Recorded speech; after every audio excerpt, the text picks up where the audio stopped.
Olá, caro aluno, eu sou o professor Regis Garcia e é um enorme prazer estar com vocês novamente para esse nosso segundo encontro, cujo tema de hoje é um tema bastante importante, é método das partidas dobradas, como um dos contextos que nós estaremos vendo, mas temos outros aspectos relevantes que serão tratados na aula de hoje. Além desses aspectos voltados para o registro dos fatos, por isso método das partidas dobradas, nós vamos relembrar alguns conceitos relevantes necessários para entendermos como se dá a aplicação do método do débito e do crédito, como vocês já devem ter visto, né, no processo de pré-aula, no estudo da unidade. Nós vamos ver um resumo agora sobre os principais aspectos, então, que trataremos nessa unidade, nessa nossa aula de hoje.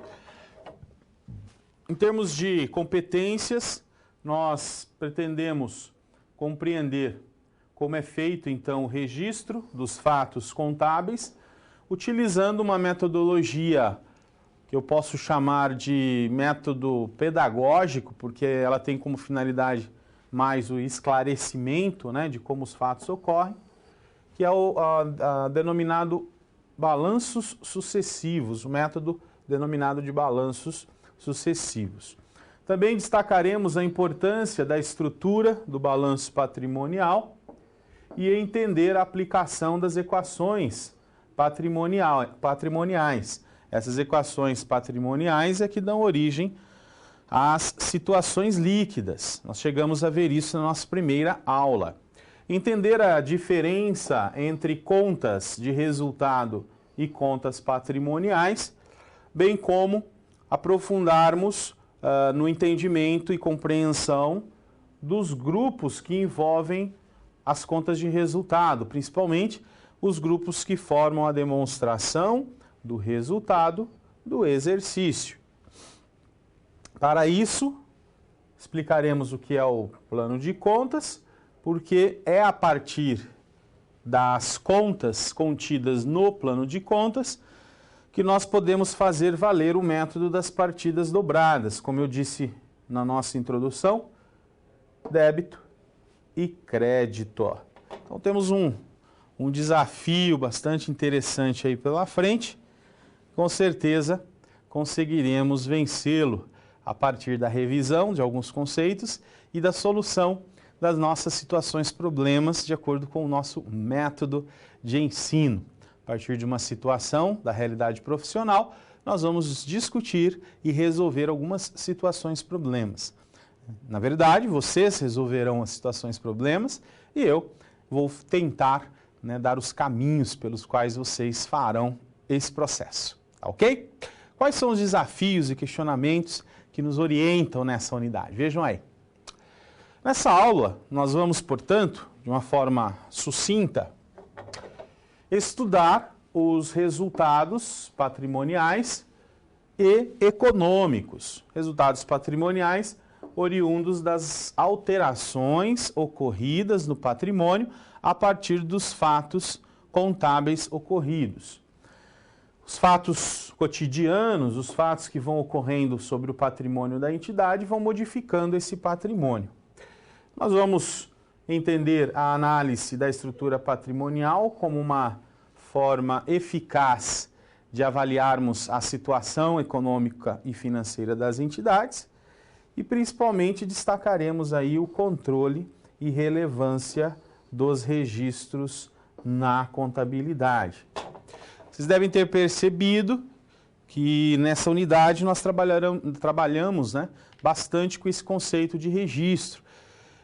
E claro, o registro ele é uma primeira técnica, né, que a contabilidade utiliza no sentido de chegar ao seu objetivo final, que é a geração de informações úteis para o processo de tomada de decisão. Por meio do quê? Das demonstrações financeiras. Então, primeiro nós fazemos o registro dos fatos ocorridos no patrimônio e a partir do registro desses fatos e processamento dessas informações, nós temos então condições de elaborar as demonstrações financeiras. Por isso, nós sempre estaremos nessa unidade, nessa nossa aula de hoje, discutindo a questão do registro dos fatos, da identificação dos mesmos e registro para que nós viabilizemos, então, a elaboração das demonstrações financeiras. Combinado? Vamos ao nosso vídeo de abertura, já voltamos.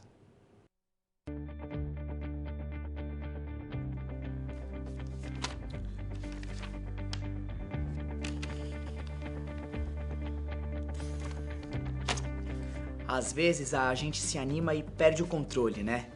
Gasta um pouco mais no final de semana, compra uma roupa um pouco mais bonita, um presente caro pra namorada, abre uma exceção pra comer em um restaurante, daí passa um cartão aqui, outro ali e se esquece do aluguel pra pagar, da conta de energia que vai vencer, da mensalidade do curso. Se pra uma pessoa normal de vez em quando já é difícil se organizar financeiramente, imagina pra uma corporação que tem diversos outros gastos. Nessa unidade de contabilidade, você vai conhecer algumas das estruturas e métodos que as organizações utilizam para manter suas finanças sob controle, a partir do registro dos fatos contábeis e dos procedimentos de elaboração das demonstrações contábeis. Uma dessas estruturas é o plano de contas, uma relação ordenada de todas as contas existentes na empresa. Cada empresa faz seu próprio plano de contas adequado às suas necessidades. Nele, as contas podem ser classificadas em elementos patrimoniais, que incluem ativos, passivos e patrimônio líquido, ou em elementos de resultado, que são receitas, custos e despesas. Para agilizar o trabalho e facilitar a classificação dos documentos, o plano de contas é feito através de códigos. Cada conta contábil tem um determinado código ou número e os seus diversos graus. E cada grau possui um significado. Parece complicado, mas não é. Preste atenção nesse exemplo. O primeiro grau pode indicar a estrutura, ou seja, se a conta é classificada como ativo, passivo e patrimônio líquido, receita e deduções da receita, ou custos e despesas.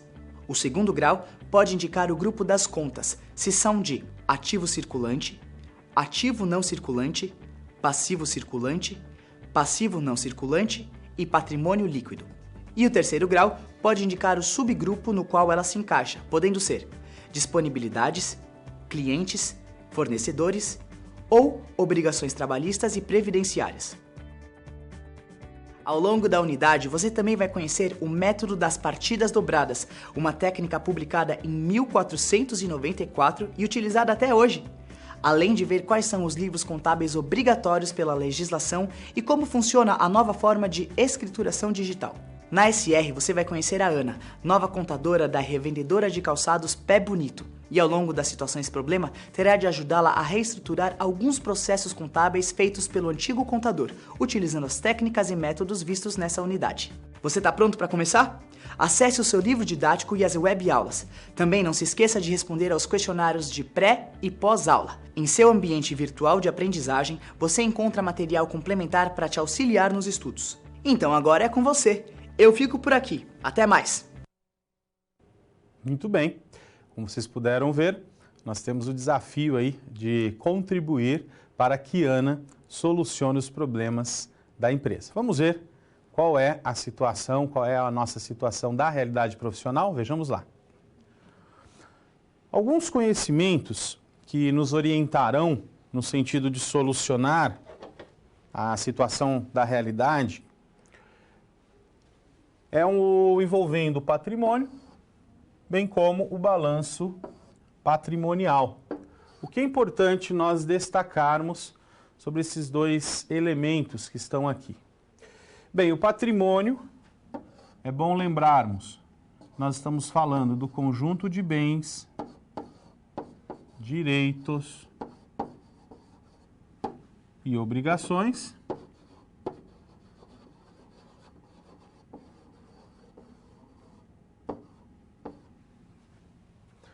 e aqui no balanço patrimonial nós lembramos que esses bens, direitos e obrigações são organizadas em ativo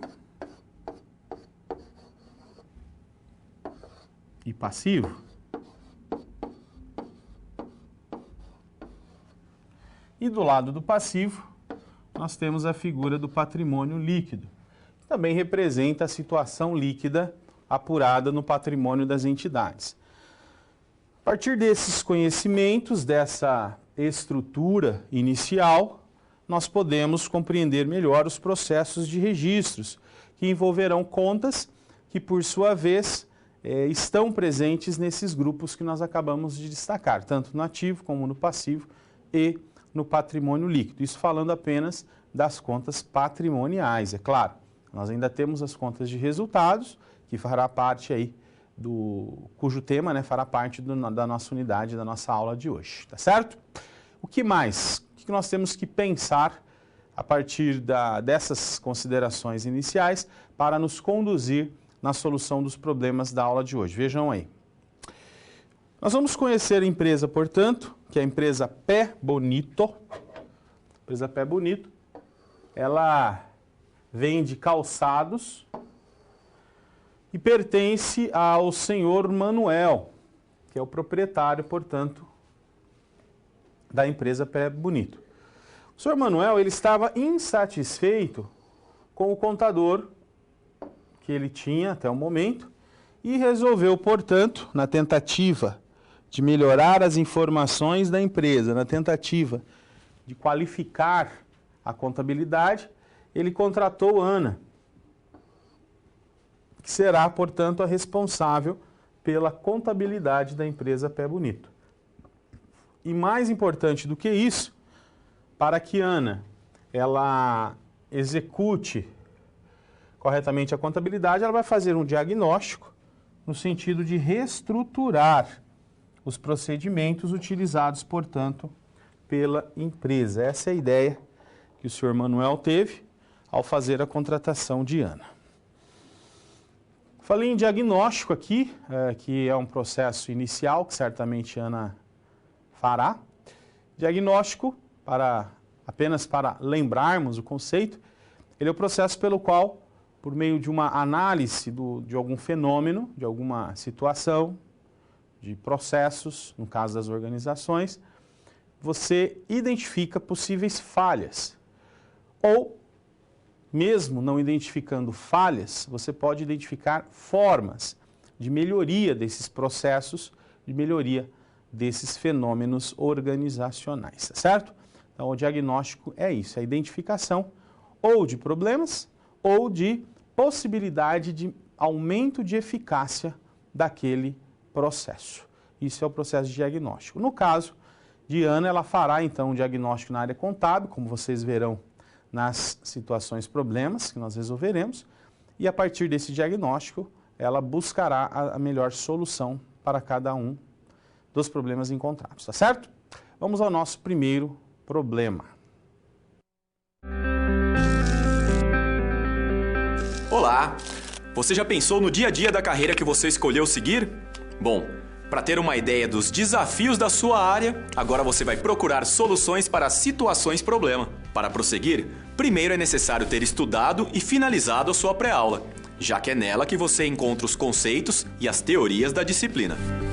Feito isso, você vai conhecer a sua primeira SP e vai identificar onde a situação se passa, quais agentes estão envolvidos e quais são os recursos disponíveis. Com essas informações, você vai problematizar o contexto apresentado para então solucionar o desafio.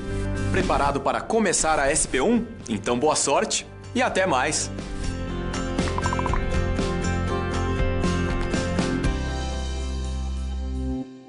Vamos então diretamente à nossa primeira situação problema. Vejamos lá. Como vocês podem ver, Ana, ela precisa reestruturar o balanço patrimonial da empresa. O balanço ele existe, como vocês puderam ver aí no material didático. Ele foi apresentado ao senhor Manuel, que é o proprietário da empresa, pelo antigo contador, e Ana então tomou conhecimento desse balanço. Ela vai reestruturar porque certamente esse balanço apresenta alguns problemas de informação e ela justamente foi contratada para resolver esses problemas. É preciso, no entanto, que além da reestruturação do balanço anterior, que seja feito o registro dos fatos que ocorreram na empresa. Então, alguns fatos ocorreram e esses fatos Ana também tomou conhecimento a partir do diagnóstico que ela fez, e agora ela efetuará o registro desses fatos. Bem, nós não vamos aqui nos preocupar na solução do primeiro problema com Ana em entendermos o que é o lançamento contábil, os elementos que compõem o lançamento contábil.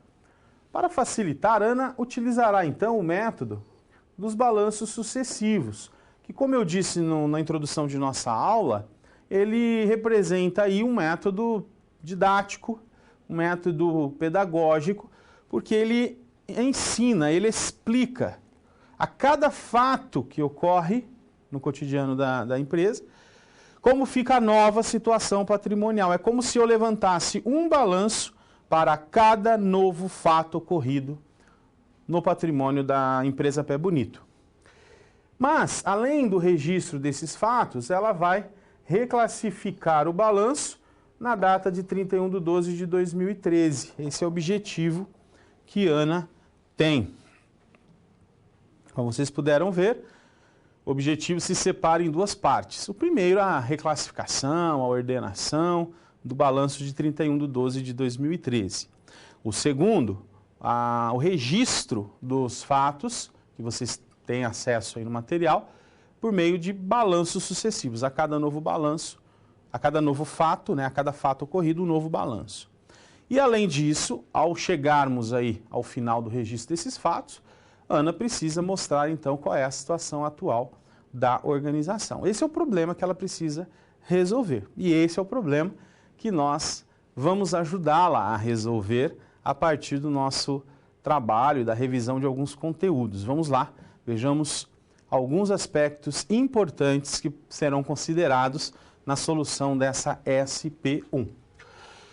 O que é preciso saber para classificar as contas contábeis do balanço patrimonial? Essa é a pergunta que você deve responder a si mesmo. E essa resposta deverá passar pelo conceito visto na aula anterior da estruturação do patrimônio, que nós no conhecimento prévio até destacamos, que é entender bem que o patrimônio ele representa um conjunto de bens, de direitos e de obrigações.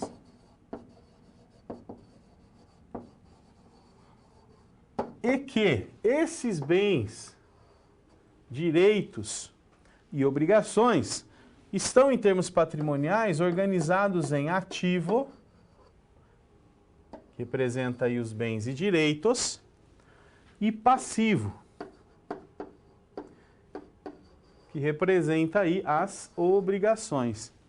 E lembrarmos também que a equação patrimonial, ela determina que ativo menos passivo resulte na situação líquida, que é representada pelo grupo patrimônio líquido. São esses os três principais grupos que compõem, portanto, o balanço patrimonial. No mínimo, essa estrutura Ana precisa dominar para poder reclassificar o balanço, colocando cada uma das contas, a partir da identificação do que elas são, bens, direitos e obrigações, dentro dos respectivos grupos, ou ativo, ou passivo, ou patrimônio líquido. É isso que Ana fará. A segunda reflexão é se existe um modelo para ser seguido no que se refere à estrutura da demonstração contábil. Bem, a resposta já foi dada aqui. Não apenas existe uma estrutura, que é a estrutura de ativo, passivo e patrimônio líquido, como essa estrutura precisa ser respeitada por determinação da legislação societária. E a terceira reflexão é como se aplicam, então, esses conceitos e regras pela técnica de balanços sucessivos. É isso que nós vamos ter que orientar Ana para que ela consiga resolver, então, a sua situação problema. Tá certo? Se vocês observaram, basicamente, relembrar a estrutura do balanço patrimonial e do patrimônio de uma forma geral. A partir dessa identificação de quais são os grupos e o que cada grupo contempla, eu posso então classificar qualquer lista de contas de uma forma que eu consiga entender a informação gerada por essas contas, pelo saldo dessas contas. E a questão da padronização do modelo, eu já disse a vocês que é uma obrigação trazida aí pela legislação societária, mas nós conseguimos entender por que existe esse modelo, lembrando que as informações geradas pela contabilidade, elas têm por finalidade orientar os usuários dessas informações. Como eu conseguiria, por exemplo, comparar dois balanços de empresas diferentes para saber a característica dessas empresas se cada empresa faz o balanço de um jeito? Seria impossível nós fazermos essa comparação. Então, a primeira motivação para existir um modelo, para existir uma padronização, é o fato de que eu preciso, enquanto usuário da informação contábil, comparar informações de empresas diferentes.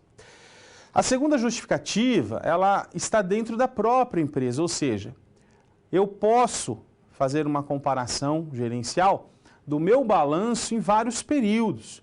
Então, eu comparar o desse ano com o do ano passado, o do ano passado com o ano imediatamente anterior, comparar o balanço atual com um balanço de 5 anos atrás. Eu só consigo fazer isso se houver uma padronização, se houver uma norma utilizada ao longo do tempo, tá certo? Então, a comparação tanto entre empresas como dentro de uma mesma empresa justifica, sim, haver um modelo, uma padronização dos demonstrativos, tá ok? Vamos em frente? Vamos ver o que mais nós precisamos resolver. Vamos relembrar alguns conceitos importantes e que fazem muita diferença quando nós falamos da utilização do método das partidas dobradas e do lançamento contábil. Vejam só. Os acontecimentos, os fenômenos organizacionais se dividem basicamente em dois grupos. O primeiro, denominado de atos administrativos, ele representa o conjunto de acontecimentos que não afetam o balanço da empresa, não afetam o patrimônio da organização. Esses atos, portanto, como não afetam o patrimônio da organização, eles não são registrados. Tudo bem? Então, os atos administrativos, vamos colocar aqui, não são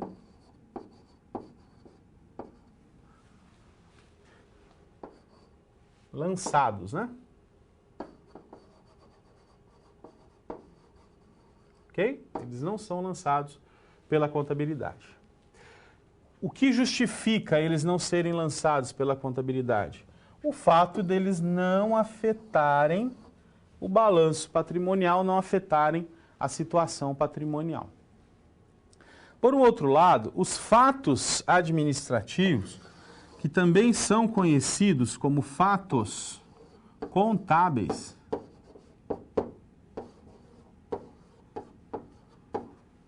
são acontecimentos que devem ser, portanto, reconhecidos pela contabilidade.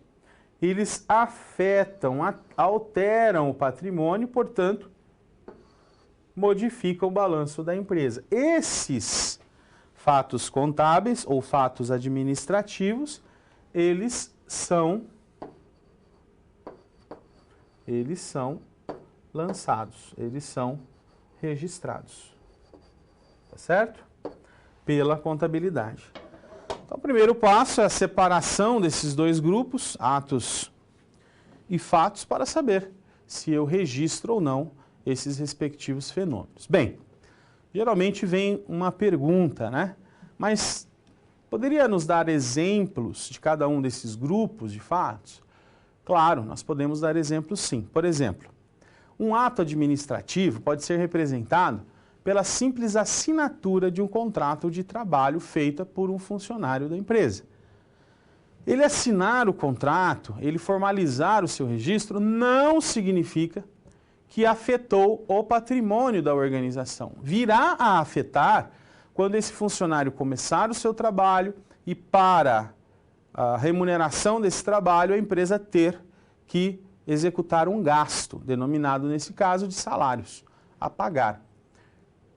Só nesse momento é que haverá, então, um impacto sobre o patrimônio da organização. A contabilidade, portanto, ela vai reconhecer o fato, que é a provisão desse salário a pagar ou até mesmo o pagamento do mesmo, tá certo? A assinatura do contrato é um ato e não passa pelo registro da contabilidade. Combinado? Vamos em frente, vejamos lá. A técnica que nós comentamos, que será utilizada aí por Ana, denominada de balanços sucessivos, ele é uma prática do registro, portanto, isso aqui é importante, né? Cada fato. Primeiro, porque todos os fatos contábeis merecem registros pela contabilidade, como nós acabamos de ver. Segundo, que a técnica de balanços sucessivos, ela representa o registro de cada fato contábil individualmente. Ou seja, eu avalio cada um dos fatos ocorridos e demonstro um novo resultado patrimonial obtido a partir daquele acontecimento. Por isso que a denominação é a de balanços sucessivos. Essa técnica ela se preocupa, né, com o registro passo a passo das alterações ocorridas no patrimônio da empresa. Como eu disse anteriormente, ela é uma técnica, portanto, pedagógica. Ela tem o objetivo de ensinar, de demonstrar como está a situação da empresa a cada momento, mas, sobretudo, facilitando o entendimento de quem está ali aprendendo quais são os reflexos que cada fato tem sobre o patrimônio das organizações. Tá certo? Entendido? Então podemos avançar mais um pouquinho. Vamos lá. Como Ana resolverá, portanto, a situação problema apresentada a ela? O primeiro passo será a classificação das contas patrimoniais contidas no balanço patrimonial de dezembro de 2013. Então, ela organizará essas informações em cada um dos grupos do balanço patrimonial. Lê-se ativo, passivo, patrimônio líquido. Depois que ela fizer essa reclassificação, ela vai registrar, portanto, os fatos contábeis que ocorreram no mês de janeiro, portanto, posterior ao balanço de dezembro de 2013. E para registrar esses fatos, ela utilizará a técnica de balanço sucessivo. Significa que, para cada fato que você observar lá na situação problema apresentada, na unidade, você levantará um novo balanço.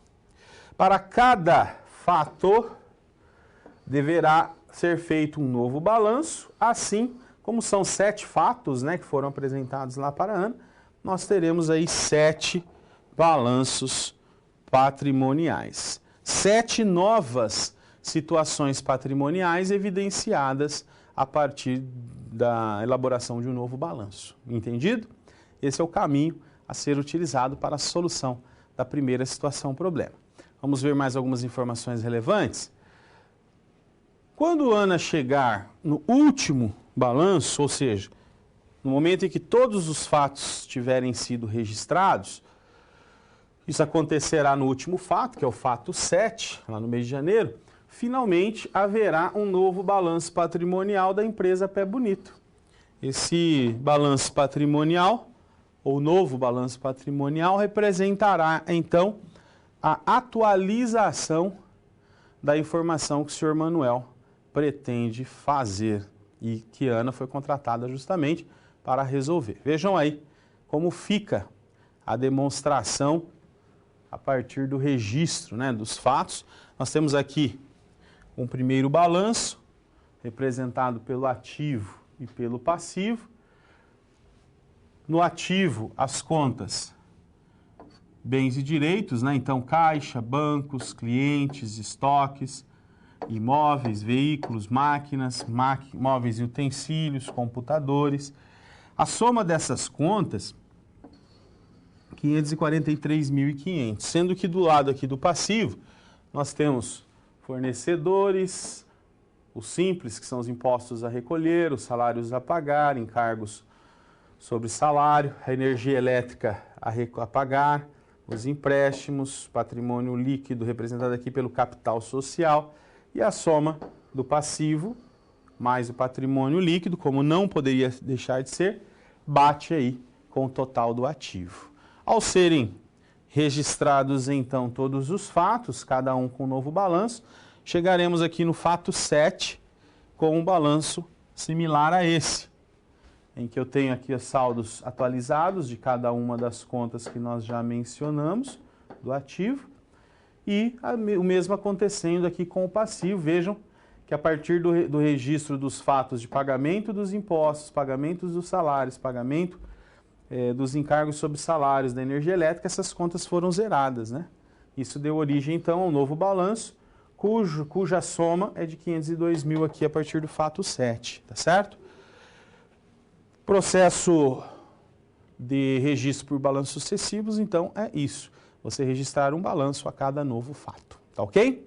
Uma vez solucionada a primeira situação problema, vamos avançar. Vamos à nova situação problema, a situação problema 2.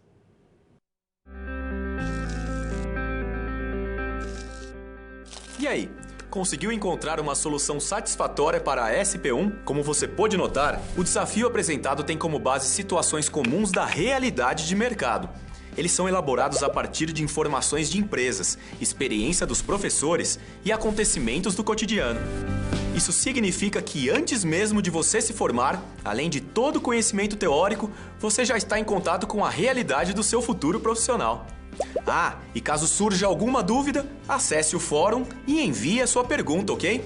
Confere agora a SP2.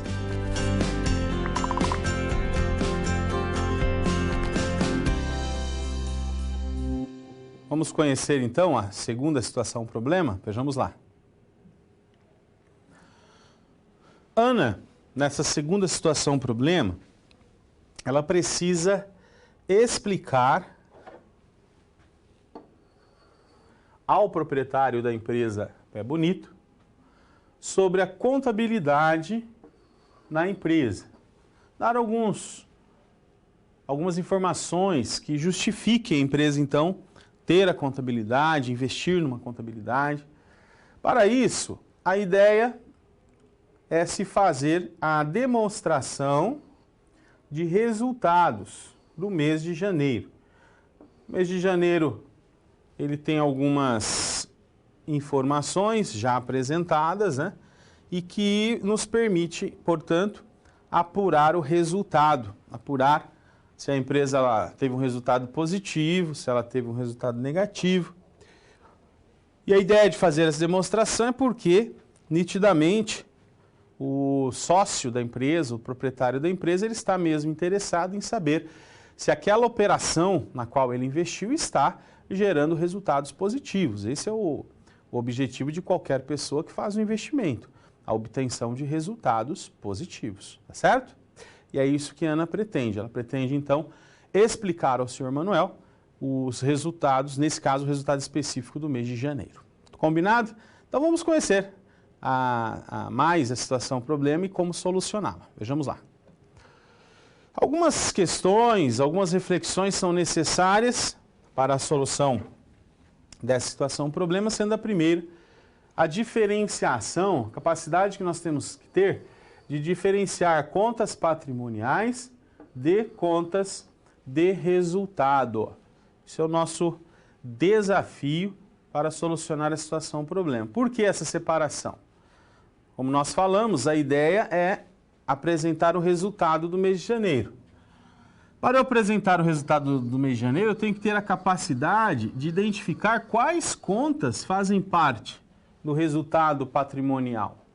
E para eu saber quais contas fazem parte do resultado patrimonial, eu preciso saber a diferença dessas contas em relação às contas patrimoniais de ativo, passivo e patrimônio líquido. Certo?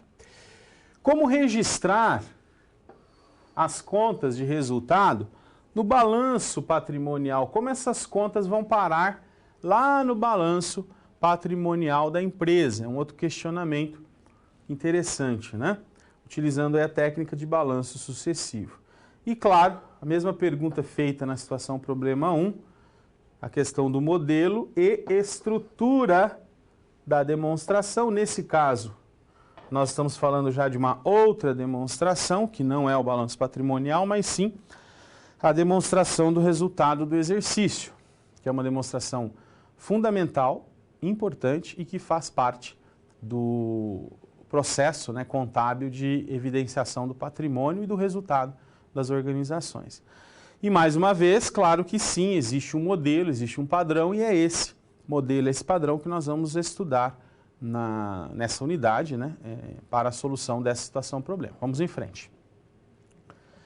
O que compõe as contas de resultado? Então essa é a primeira pergunta que nós temos que fazer para poder apurar o resultado da organização. O primeiro grupo de contas de resultado é o denominado de receitas. Essas receitas, obviamente, seriam as contas de resultado de caráter positivo. É aquilo que agrega resultado para a organização. São elementos geradores de lucro. Então, a receita são os valores positivos que decorrem da venda de bens e da prestação de serviços, das operações financeiras e outras receitas que possam advir da operação da organização. Todavia, é importante aqui frisar que são positivas, então, essas receitas. Nós podemos exemplificar as receitas como, por exemplo, as receitas de serviços, as receitas de vendas.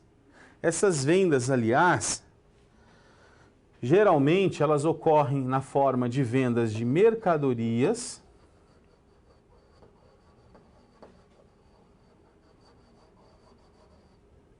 isso no caso de comércio,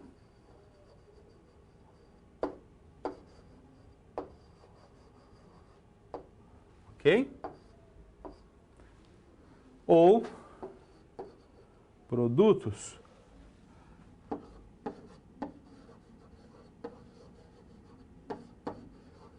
isso no caso de indústria.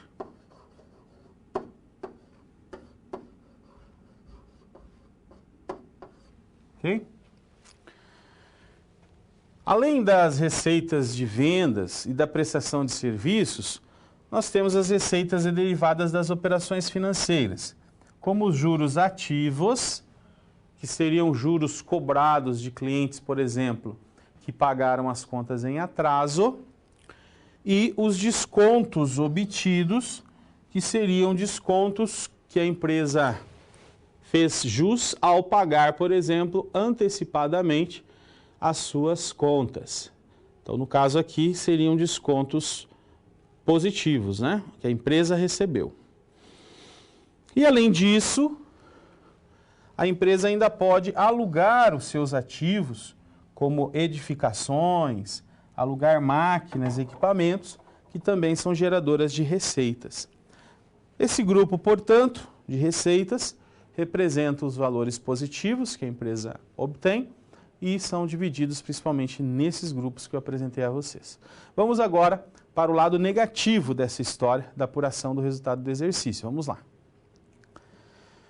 O primeiro grupo a ser considerado na apuração do resultado do exercício é representado aqui pelos custos.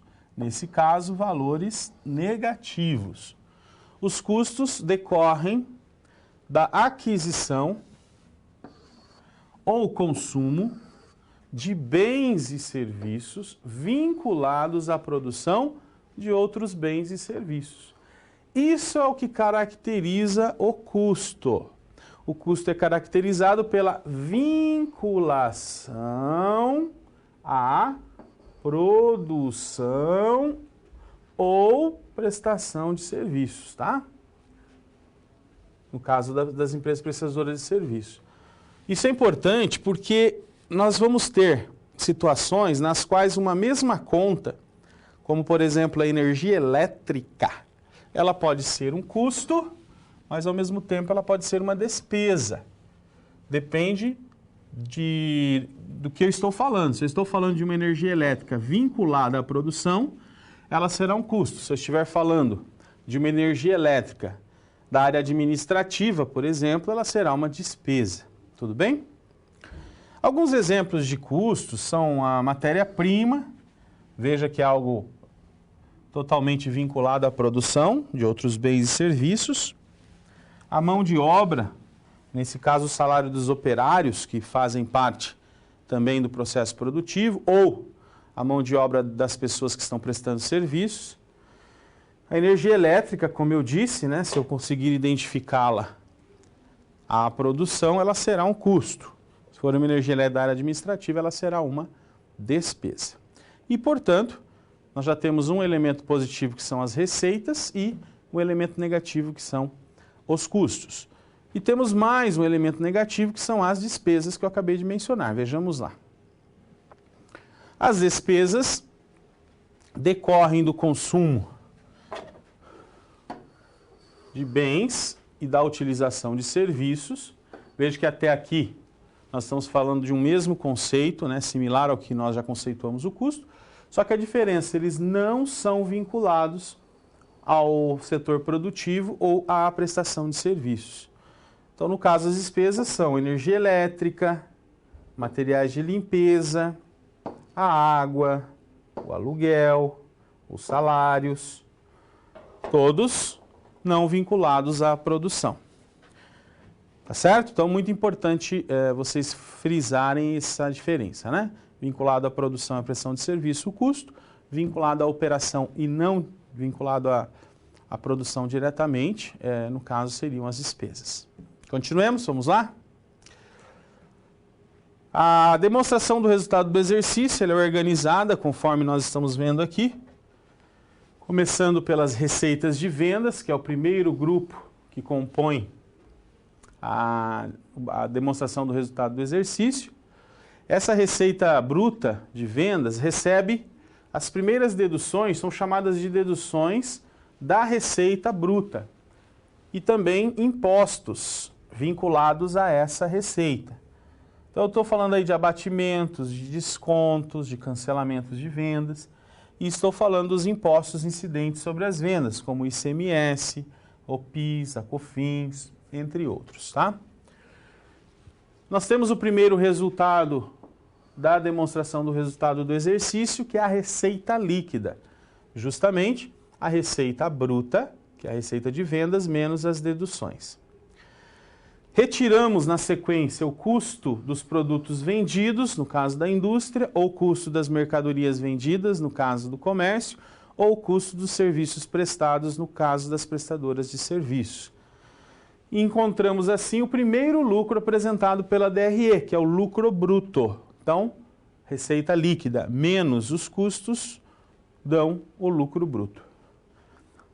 Retiramos as despesas operacionais e encontramos o resultado antes do imposto de renda e da contribuição social, que são os impostos incidentes sobre o lucro. Deduzo esses impostos, como podemos ver aqui, e chegamos ao resultado líquido. Finalmente, ao lucro líquido, que representa o que a empresa gerou naquele período de resultado líquido. Tá ok? Vamos ver como fica uma DRE, vejam aí no quadro. A DRE da empresa Pé Bonito, né? Ela apresenta um total de vendas de 49 mil, o custo de 15 mil e despesas de 22.600. São os valores apresentados, então, da empresa Pé Bonito. Isso gera um resultado líquido de R$ 11.400. Assim, Ana evidenciou, né, para o senhor Manuel o resultado da empresa nesse período. Tá certo? Permitindo, então, irmos para a terceira situação problema. Vamos lá. Bom, 2 SPs já foram finalizadas. Como você acha que está se saindo? Lembre-se de que para se dar bem é importante seguir as etapas, já que elas facilitam os seus estudos. Vamos revê-las? Primeiro é necessário estudar a pré-aula para conhecer a teoria e os conceitos da disciplina. Em seguida, leia a SP com atenção para conhecer e interpretar a situação exposta. Feito isso, você deve levantar hipóteses sobre a situação-problema, considerando os recursos disponíveis. E por fim, você deve aplicar os conceitos estudados com foco em resolver a problematização. Combinado? Então fique agora com a SP3. Até mais!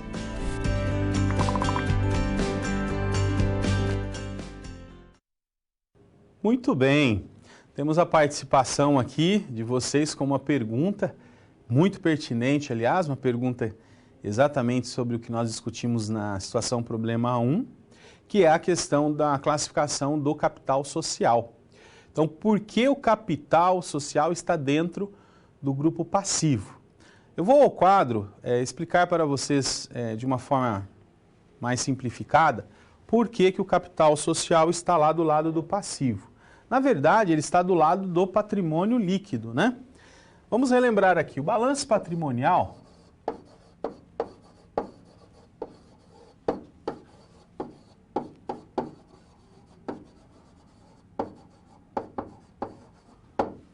ele é uma estrutura na qual o patrimônio é dividido em duas partes.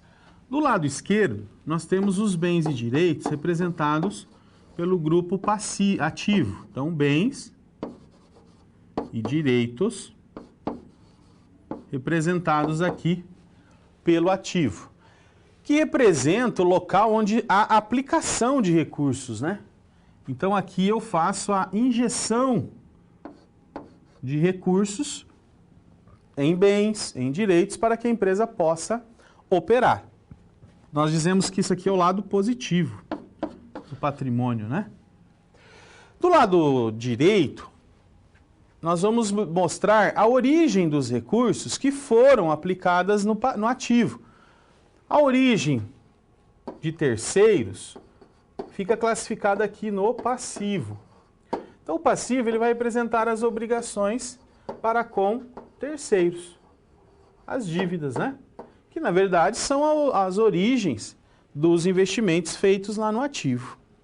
Ocorre que a contabilidade trabalha sempre por débito e crédito, né? Por equilíbrio, por isso o nome balanço. Então, o que acontece? Nem tudo que está investido aqui no ativo são dívidas, né? Nem tudo. Alguma parte, e aí entra a questão do capital social, pertence aos sócios. E isso se chama patrimônio líquido.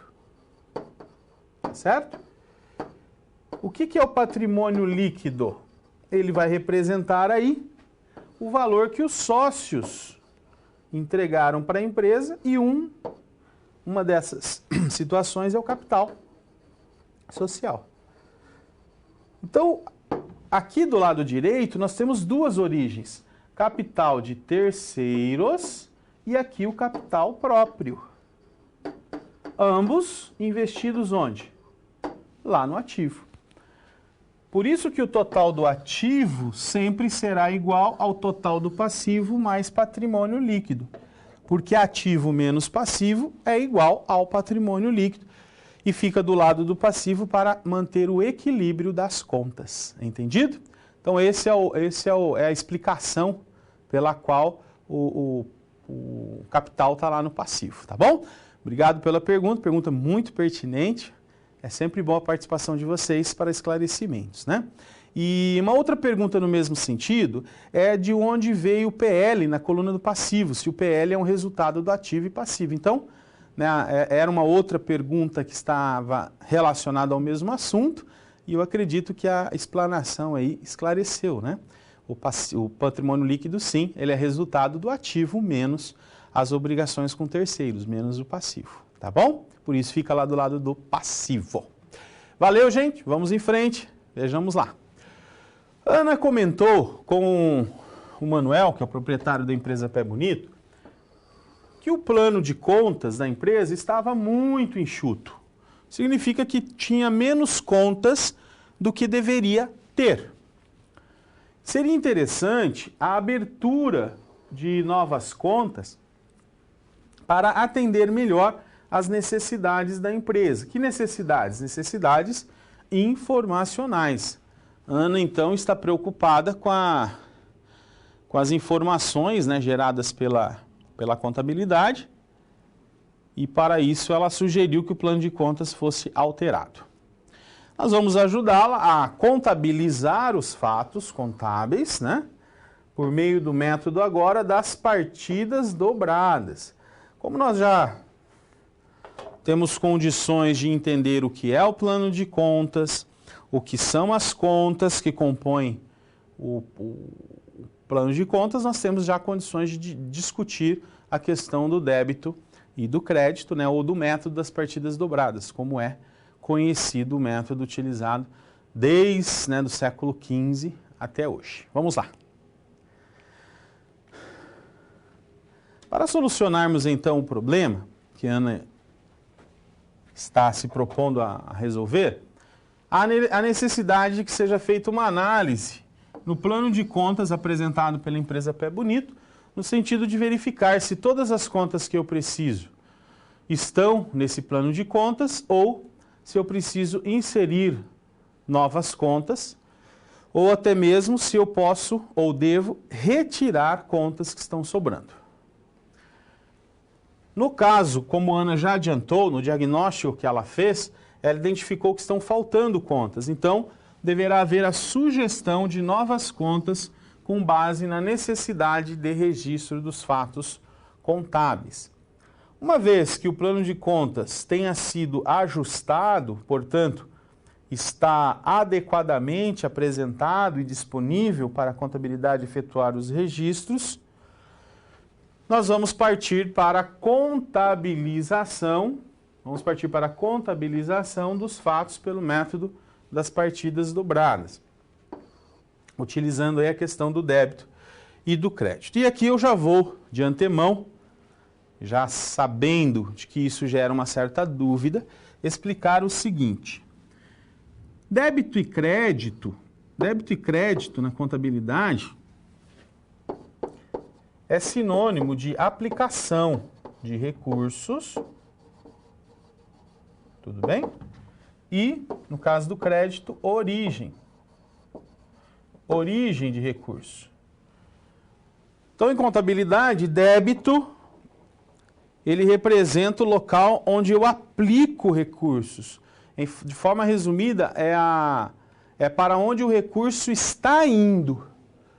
Então, toda vez que eu estou fazendo a aplicação de um recurso e sendo registrado pela contabilidade, eu estou debitando, ao contrário do que muita gente acaba pensando que a contabilidade registra igualzinho a gente vê no extrato, no nosso extrato bancário, né? Ou que nós vemos às vezes nos livros caixas, onde a entrada de dinheiro é crédito e a saída é débito. Não. Na contabilidade, o processo é exatamente inverso. Por quê? Porque o dinheiro que vai para o caixa da empresa, que está sendo aplicado no caixa da empresa, ele veio de algum lugar. Esse caixa, em tese, ele está devendo esse valor que ele está recebendo para alguém. Por isso que ele, para fins contábeis, está recebendo um débito e não um crédito, como poderíamos pensar. É entendido? Inclusive, é a discussão, né, uma das discussões do nosso fórum da semana, a questão do método das partidas dobradas. Já no sentido inverso, quando eu faço a aplicação, portanto, nesse caixa, entrou um dinheiro no caixa, eu preciso dizer que a que crédito esse débito que eu estou fazendo no caixa corresponde. É como se o caixa estivesse devendo isso para quem? Para quem pôs o dinheiro lá. No caso do capital social, por exemplo, que vocês acabaram de colocar na sua pergunta, o capital social é uma origem de recursos que deriva dos sócios. Os sócios, portanto, estão entregando esse dinheiro para a empresa, então é como se o caixa recebesse esse dinheiro, portanto, ele recebe um débito e fique devendo para os sócios, portanto, eles recebem, os sócios, um crédito pelo dinheiro que eles deram, entre aspas, para o negócio. Portanto, uma integralização de capital é representada por um débito no caixa e um crédito no capital social. Tudo bem? Muito importante a gente frisar isso, porque é uma das áreas assim que geram mais dúvidas dos alunos, mas é bem tranquilo. Quando nós começamos a efetuar o registro, a gente vai entendendo melhor essa dinâmica. Vamos em frente. Bem, antes de nós efetuarmos os lançamentos, conforme já destacamos que serão feitos, aqui nós temos a situação do plano de contas. O plano de contas ele é elaborado através de códigos. Por que de códigos? Porque é a forma de organizar o plano de contas de forma hierárquica e também a forma de nós lançarmos essas contas nos sistemas de contabilidade. Então, o plano de contas é feito através de códigos, onde cada conta contábil recebe um número. E esse número indica os diversos graus nos quais a conta participa. Por exemplo, se eu estiver falando de uma conta que pertence ao ativo, o primeiro grau, a primeira informação que essa conta receberá em termos de número, é o número ou o grupo geral que essa conta pertence. Se a conta começar com o código 1, eu já sei que é uma conta que pertence ao ativo, ou conta, ou grupo, que pertence ao ativo. Se essa conta começar com o número 2, automaticamente eu saberei que é uma conta que pertence ao passivo ou ao patrimônio líquido. Se uma conta começa com o número 3, eu já de antemão sei que ela representa uma receita ou deduções da receita, como nós vimos lá na demonstração do resultado do exercício. E se essa conta ela começa com o código 4, então eu saberei que ela representa uma conta de custo ou uma conta de despesa. Tá certo? E esse grau, indicado aí pelo primeiro número, ele recebe subníveis. Vamos voltar lá no nosso slide para ver como isso funciona. Vamos imaginar o primeiro grupo do ativo, tudo bem? Vamos pegar aqui um exemplo do ativo. Está aqui. Então vamos pegar a conta caixa. Como que a conta caixa ela ficaria codificada no nosso plano de contas, seguindo esse exemplo que nós estamos dando aí em termos de grau, tudo bem? Então, primeiramente, ela receberia o código 1. Por quê, gente? Por quê? Porque pertence ao ativo. Ela receberia, no segundo nível de código, outro código 1. Por quê? Porque ela pertence ao primeiro grupo subordinado ao ativo, que é o grupo denominado ativo circulante. Tudo bem? Legal. Ela ainda receberá um terceiro código, que também será o código 1, porque ela pertence ao subgrupo denominado de disponibilidades, que também pertence ao circulante, que por sua vez pertence ao ativo. E ela receberá aí o código 1 por ser a primeira conta, que está dentro do disponível. Então o caixa ele receberia algo como 1.1.1.001 ou ponto 1, aí depende da quantidade de contas que você vai deixar em aberto para serem inseridas, em momentos futuros, tá bom? Continuemos então, vamos lá. Débito e crédito, que eu expliquei ainda há pouco para vocês, eles são convenções contábeis. O que seriam convenções?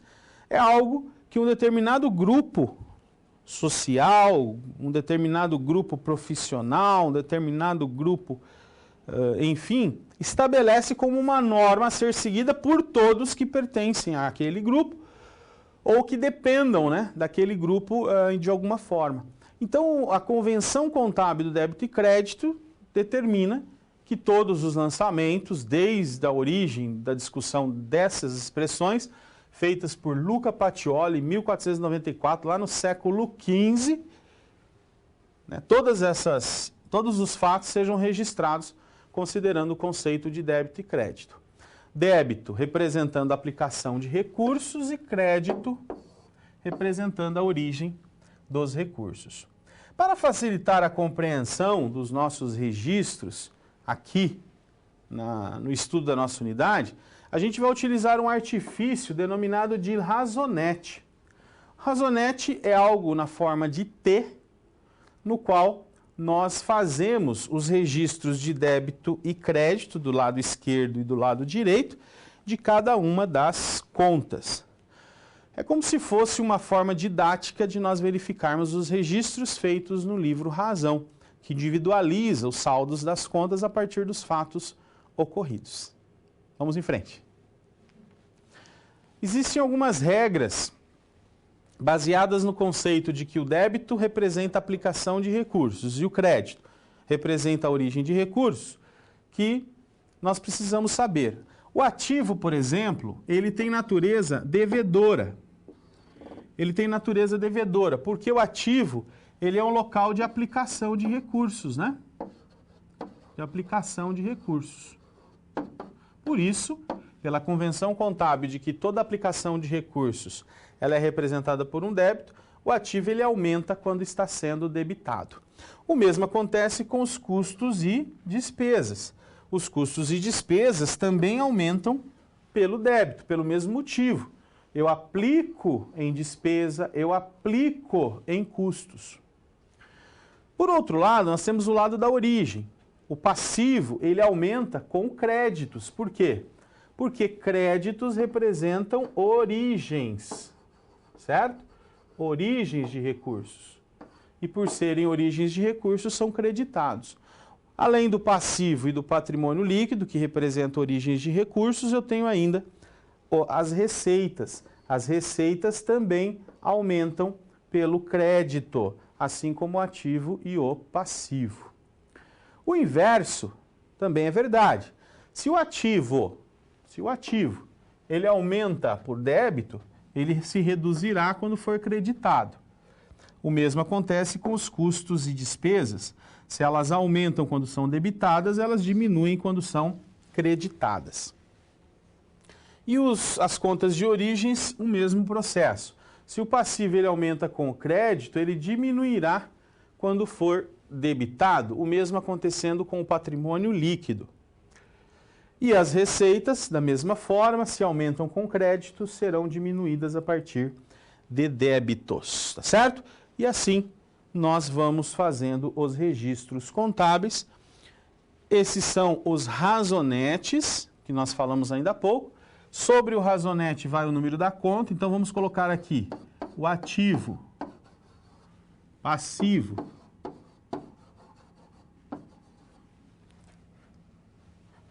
vamos voltar lá. Custos e despesas, né?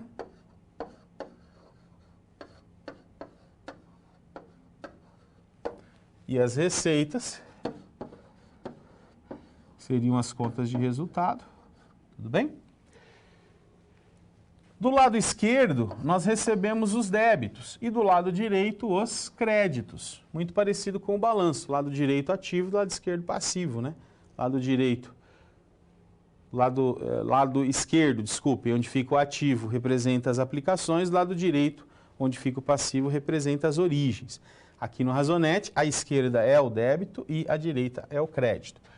O ativo, portanto, aumenta com débitos e diminui com créditos. O passivo, ao contrário, ele diminui com débitos e aumenta com créditos. Os custos e despesas aumentam com débito e diminuem com crédito. E as receitas diminuem com débitos e aumentam com créditos. Tá certo? Essa é a dinâmica que vocês vão utilizar aí para fazer os registros nos respectivos razonetes.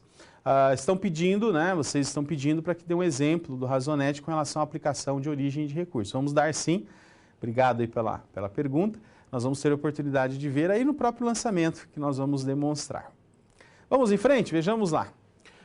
Para resolver o problema, então, adaptar o plano de contas da empresa, inserindo as contas que estão faltando, deixando o plano de contas adequado para o efetivo registro. Depois serão feitos todos os registros ocorridos em janeiro de 2014 por meio aí dos lançamentos contábeis a débito e a crédito. São 14 fatos que são apresentados lá para vocês, tá bom? Aqui está, por exemplo, o pagamento de energia elétrica que estava no passivo como dívida. Então, nós debitamos a energia elétrica e creditamos a conta caixa. Por que creditamos o caixa? Porque o caixa está sendo a origem do recurso que eu estou aplicando lá na energia elétrica que eu estava devendo. Então, o mecanismo de débito e crédito é esse. Como vocês pediram o exemplo do razonete, nós vamos justamente fazer o razonete aqui da conta caixa. Ele tem um saldo anterior aqui de X e ele recebe aqui um crédito de R$ 2.500. É assim que a gente lança no razonete. E aqui, no caso da energia elétrica a pagar,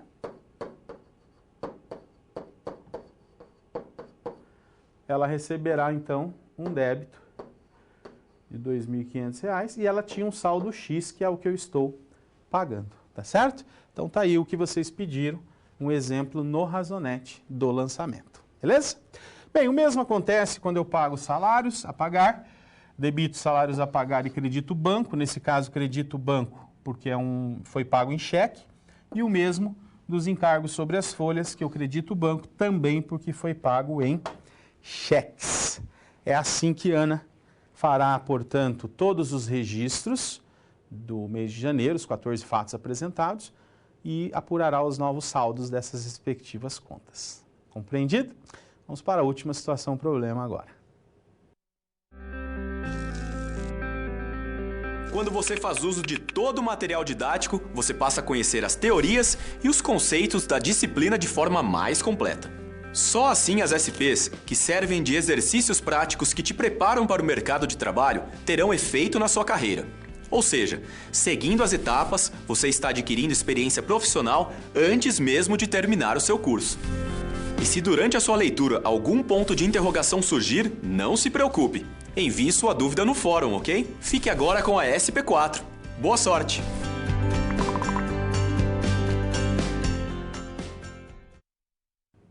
Vamos então à nossa SP4. Vejamos lá. Ana tem agora um último desafio que basicamente consiste em explicar a importância dos livros contábeis para o proprietário da empresa, o senhor Manuel, confeccionar os razonetes que a gente viu na situação problema anterior, seria aí um resumo do livro Razão, como nós já dissemos, certo? Rever os lançamentos contábeis, conferir, ver se não houve nenhum problema nos lançamentos e registrar os 14 fatos no razonete. A elaboração do razonete se dá por isso, né? Demonstrando o novo saldo de cada conta contábil individualizada. Cada conta receberá, portanto, débitos e créditos, e o que permitirá que eu apure aí os novos saldos dessas mesmas contas a partir dos registros dos fatos, tá certo? Ana, então, precisará reexplicar para o senhor Manuel a importância dos livros e efetuar, portanto, esses registros contábeis. Vamos em frente?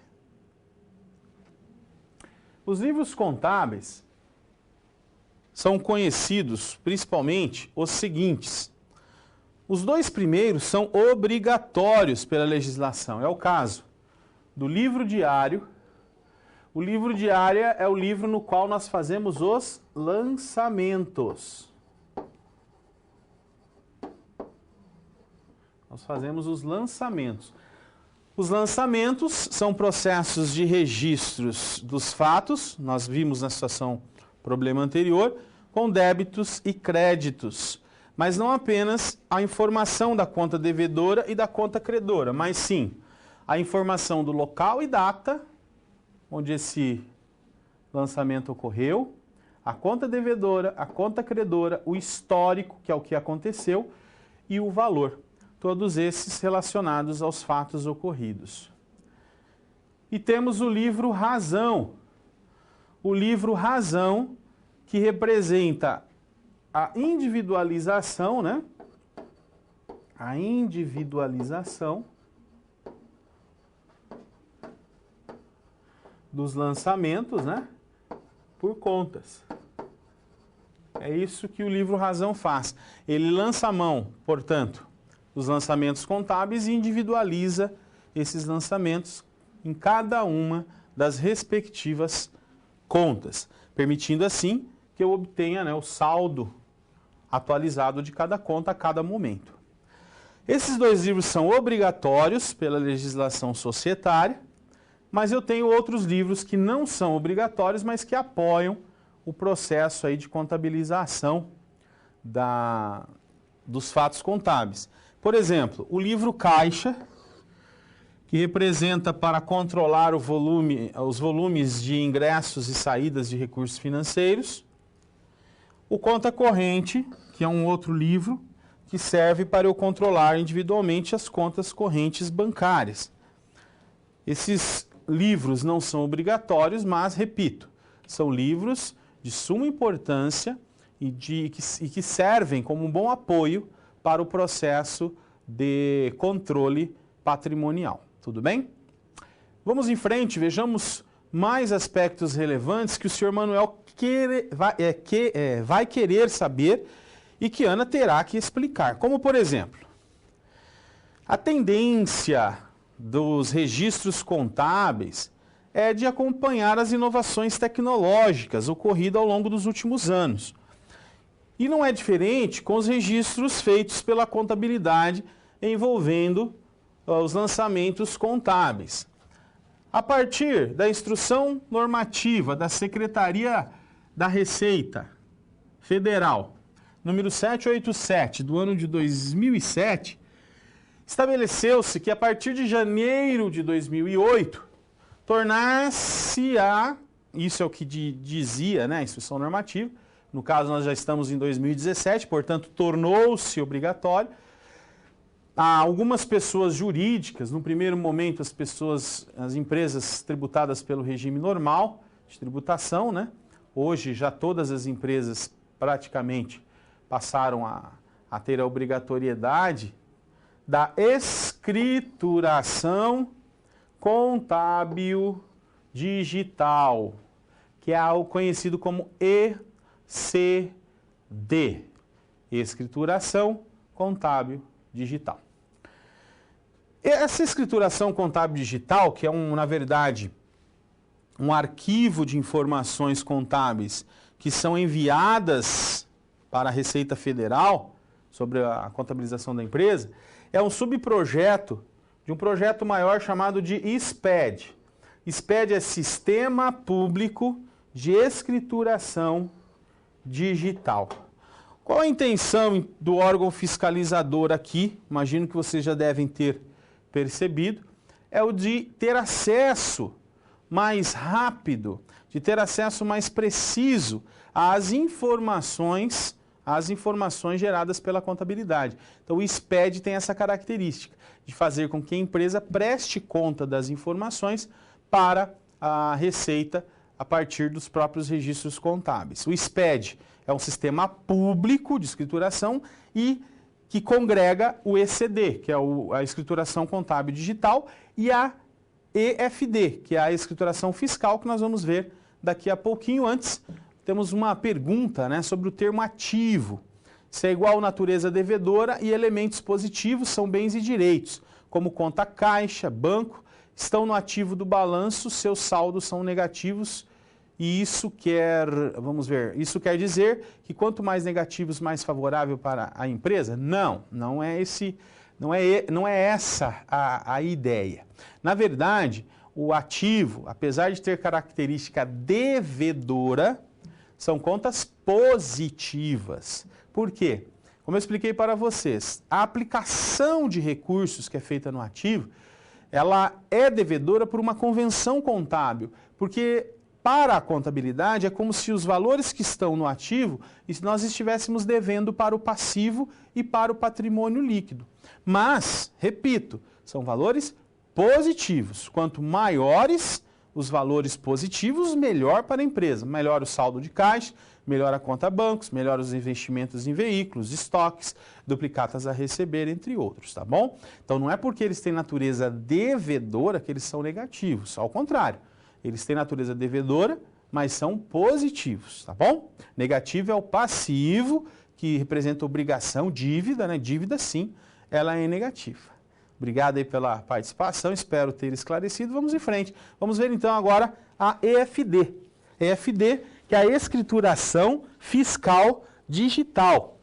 Ela é um arquivo digital, olha só, um arquivo digital que é enviado, né, para a Receita Federal e constitui um conjunto de escriturações, só que agora com foco no fisco.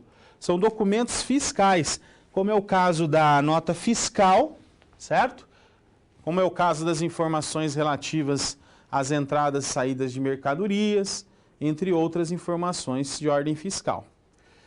São informações de interesse dos fiscos das unidades federadas, os estados no caso, e também da Secretaria da Receita Federal do Brasil, para que seja possível o cruzamento aí das informações.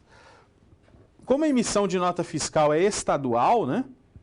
Então, na verdade, num primeiro momento, essas informações são de interesse dos estados, mas a Receita Federal também tem interesse nessas informações, uma vez que ela tributa a operação de ordem federal, tá certo?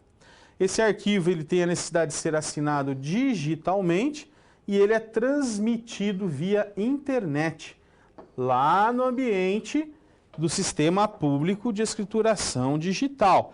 Como eu expliquei, ele é mais um elemento que faz parte aí do Sistema Público de Escrituração Digital. Tá certo?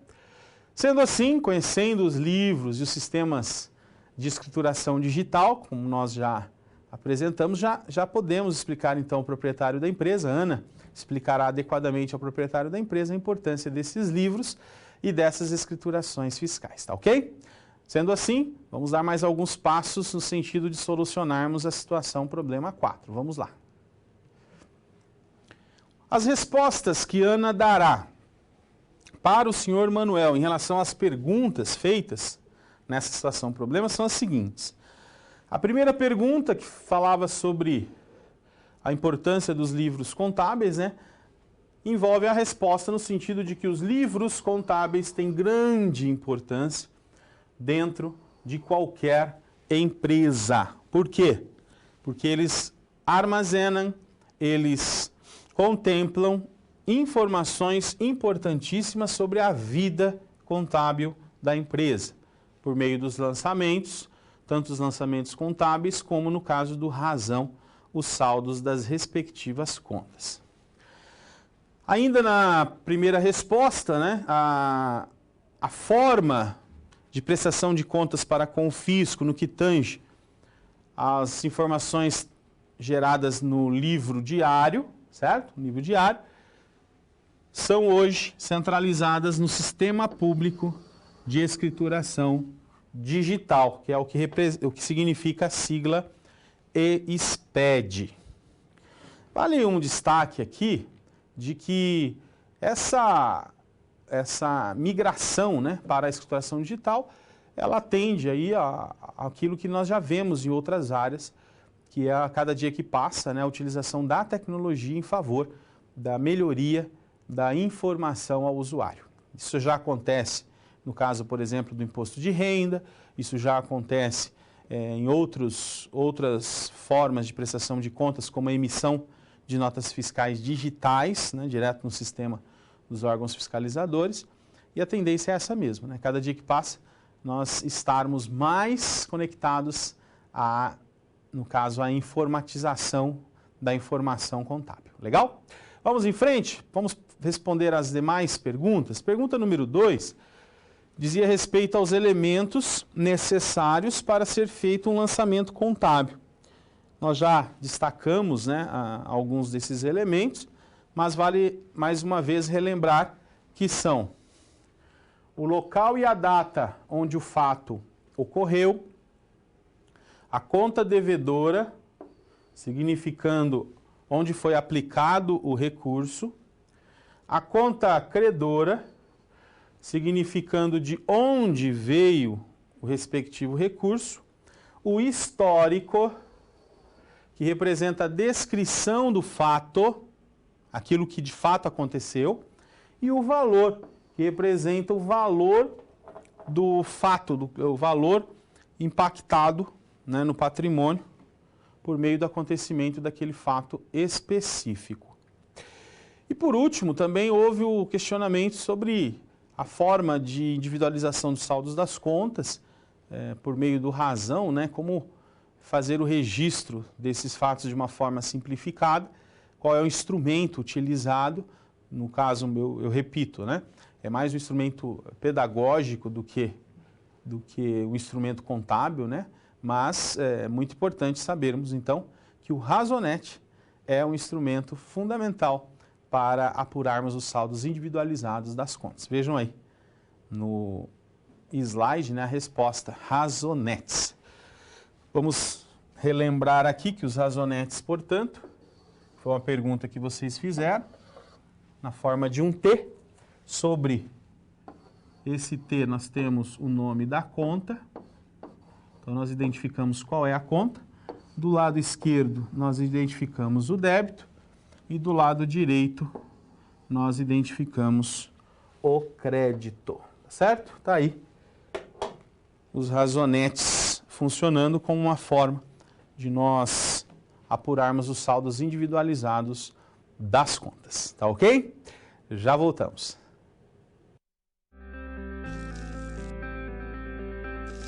Bom, chegamos ao final da nossa aula. E depois de concluir todas as SPs, é hora de você refletir sobre tudo o que aprendeu com os desafios. Vamos lá?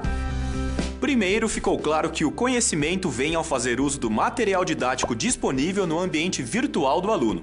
Isso inclui fazer a pré-aula, assistir aos vídeos, ler os textos e acessar as web-aulas.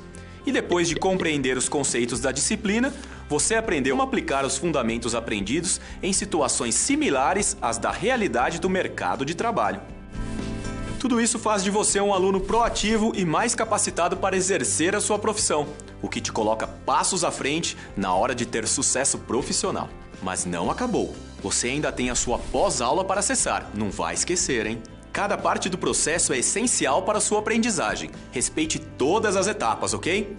Bons estudos! Tchau!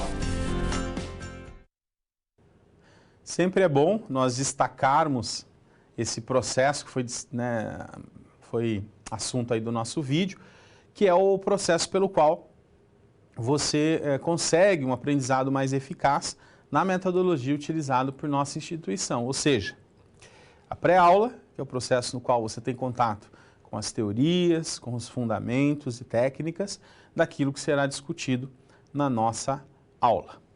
A própria aula, que é a aula na qual nós desenvolvemos, então, alguns desses conhecimentos, relembramos alguns conceitos importantes que dão fundamentação à solução das nossas situações, problemas, sempre lembrando que as situações e problemas estão vinculadas às situações da realidade profissional, simuladas aqui no contexto educacional. E o mais importante, vejam aí no slide, mais uma vez reforçando para vocês, que agora é com você. Você precisa colocar em prática os conhecimentos que foram aqui discutidos e, ao colocar em prática, você conseguirá certamente melhorar o seu conhecimento, a sua absorção de conteúdo e o processamento dos exercícios vai fazendo com que você relembre, com que você busque os conhecimentos que foram aqui discutidos.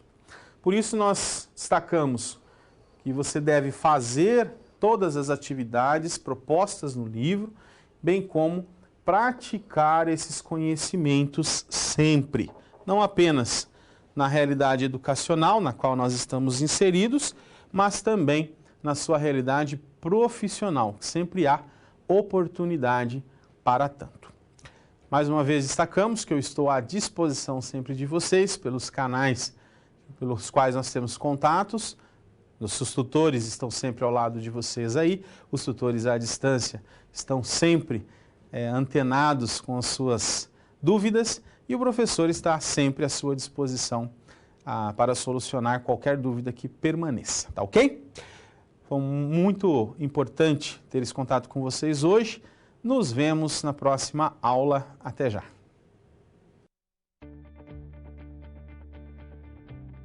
Olá, estamos chegando ao fim da segunda unidade de contabilidade. Antes de encerrarmos, vamos revisar os conceitos vistos para termos certeza de que você captou tudo? Ao longo das 4 sessões, você foi apresentado a dinâmica patrimonial a partir do registro dos fatos contábeis e viu também os procedimentos de elaboração das demonstrações contábeis. Distinguiu atos contábeis de fatos contábeis e contas de resultado de contas patrimoniais. Conheceu a técnica da contabilidade por balanços sucessivos, que é a prática do registro de cada fato contábil individualmente, e estudou como é feito o plano de contas e o método das partidas dobradas, no qual, para cada crédito, há um débito de igual valor. Também viu quais os livros contábeis obrigatórios pela legislação e como funciona o Sistema Público de Escrituração Digital. Já na SR dessa unidade, você auxiliou a Ana, nova contadora da revendedora de calçados Pé Bonito, a reestruturar a área contábil da empresa. Na SP1, você ajudou Ana a reclassificar o balanço patrimonial de acordo com a legislação e utilizou o método de balanços sucessivos para fazer com que o dono da loja, Manuel, compreendesse a prática dos registros na contabilidade. Na SP2, foi necessário corrigir o balanço patrimonial feito anteriormente, pois Ana havia se esquecido de registrar alguns fatos. Outra tarefa foi elaborar um relatório para mostrar a Manuel se a empresa gerou lucro ou prejuízo no mês de janeiro. Já na SP3, você e Ana tiveram de explicar a Manuel a importância e a finalidade de ter um plano de contas adequado às necessidades da empresa e como os fatos contábeis são contabilizados através do método das partidas dobradas. Por fim, a SP4 trouxe 3 desafios. Primeiro, foi preciso esclarecer a Manuel a importância dos livros contábeis e informá-lo sobre quais são utilizados. Em seguida, foi preciso rever se os lançamentos feitos em janeiro de 2014 pelo método das partidas dobradas estavam de acordo com o que é imposto pela legislação. A última tarefa foi registrar os 14 fatos em razonetes para demonstrar o saldo de cada conta contábil individualizada. Ufa, bastante coisa, né? Mas eu te aconselho a não parar por aí. Eu vou deixar 2 exercícios para você responder. Primeiro, uma sapataria realizou movimentação em várias contas contábeis patrimoniais e de resultado. Porém, um dos sócios solicitou que apenas os registros das contas patrimoniais fossem reconhecidos no livro.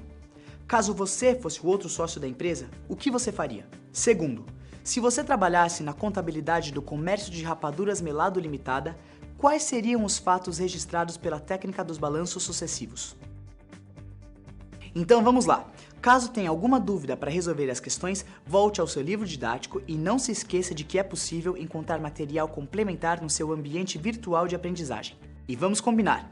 Responda aos questionários da pré e pós-aula. Eles são importantes na evolução do seu conhecimento. Bem, por essa unidade é só. E eu vou ficando por aqui. Até a próxima!